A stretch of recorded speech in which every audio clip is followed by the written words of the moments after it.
¿Qué tal, hermanos? ¿Cómo están?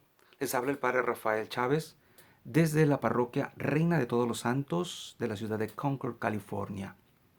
Estamos ya a las puertas de la Semana Santa. Hoy es sábado, 4 de abril.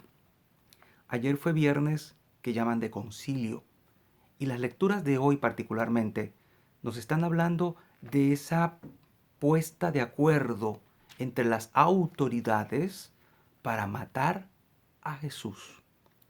Yo me pregunto, ¿qué pasa con aquel mandamiento de no matarás?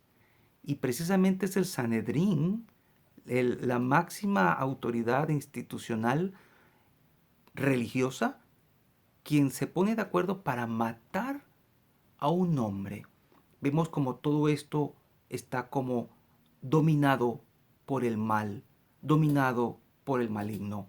Es el tiempo de la oscuridad, pero también el tiempo en el que Dios está actuando a favor de todo un pueblo, a favor de los hijos de Dios dispersos. Pero dejemos que sea el mismo Juan en su Evangelio, en el capítulo 11, quien nos lo cuente.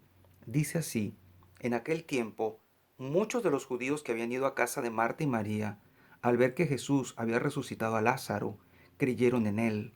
Pero algunos de entre ellos fueron a ver a los fariseos y les contaron lo que había hecho Jesús. Entonces los sumos sacerdotes y los fariseos convocaron al Sanedrín y decían: ¿qué será bueno hacer?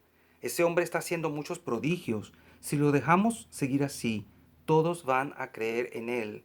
Van a venir los romanos y destruirán nuestro templo y nuestra nación.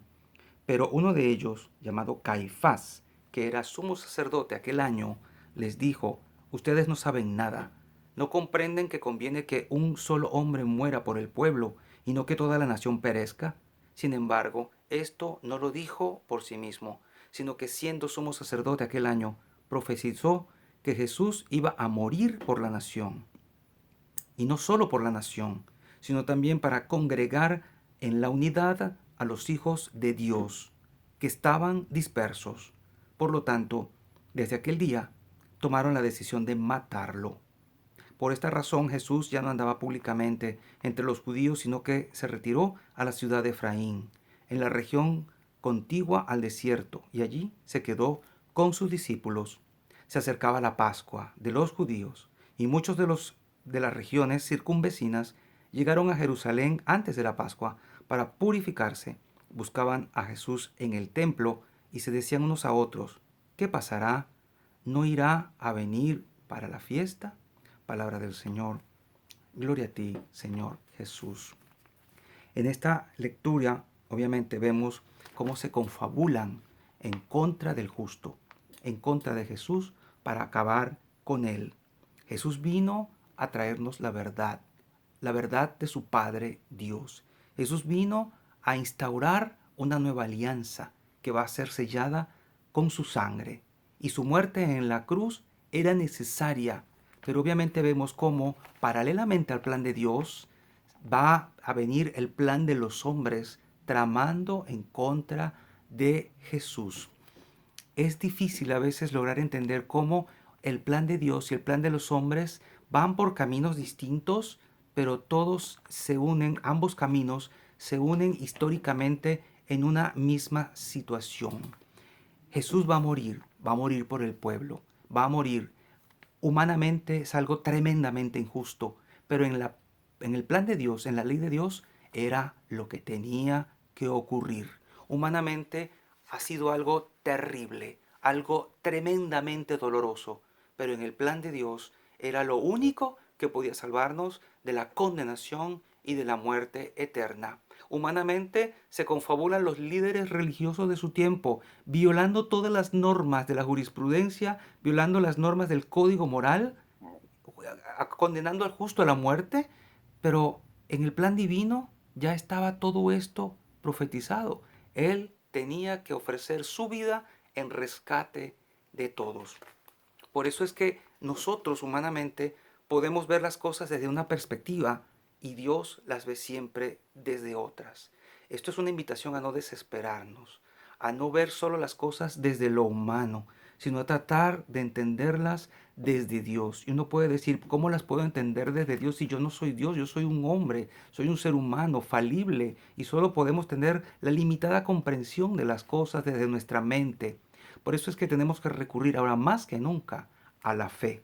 Estamos siendo sometidos a una prueba tremenda. Estamos siendo sometidos a circunstancias que ninguno de nosotros pensó vivir, pero esta generación creo que le tocaba vivir y le era provechoso vivir una situación como esta. Ahora no tenemos templo a donde ir, no tenemos eucaristías a las cuales recurrir, ni siquiera en muchos lugares hay formas de tener acceso a la presencia sacramental de Jesús. Pensemos, ¿qué quiere Dios sacar de todo esto? Tal vez nos acostumbramos demasiado al culto. Ahora tenemos que adorar al Padre en espíritu y verdad.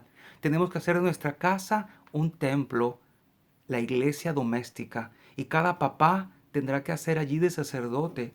Tendrá que hacer de la Semana Santa una Semana Santa en su casa. Él será el sacerdote de su casa.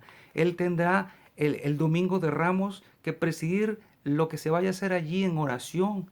Quizá el Jueves Santo le toque lavarle los pies a sus hijos, a su esposa. Quizá el Viernes Santo tendrá allí que leer la Pasión y tendrá que hacer las oraciones y presidir las oraciones. Tal vez nos hacía falta todo esto. Desde lo humano podemos verlo como algo que no nos guste, como algo que se tolera, pero desde el plan de Dios tal vez es una cosa que nos va a traer muchas bendiciones. Ahora tal vez no lo vemos, después sí. Pidámosle a Dios que nos conceda una visión diferente, poder tener la capacidad de actuar en fe, movidos por la fe, que el Espíritu Santo nos dé esa visión de lo sobrenatural y sobrenaturalizar todo lo que está pasando desde la fe. Esta va a ser una Semana Santa inusual, pues saquemos recursos inusuales de nuestras capacidades para poder profundizar, ir más adentro de lo aparente, ir más allá de lo aparente y poder entender lo que Dios nos está pidiendo a todos nosotros, cristianos, católicos y no católicos, al mundo entero, porque estoy seguro que el mundo no será el mismo después de que todo esto pase. Dios va a sacar cosas muy buenas de cosas muy malas. Y la bendición de Dios Todopoderoso, Padre, Hijo y Espíritu Santo, descienda sobre cada uno de ustedes y les acompañe siempre. Nos estamos viendo durante esta Semana Santa. Chao, chao.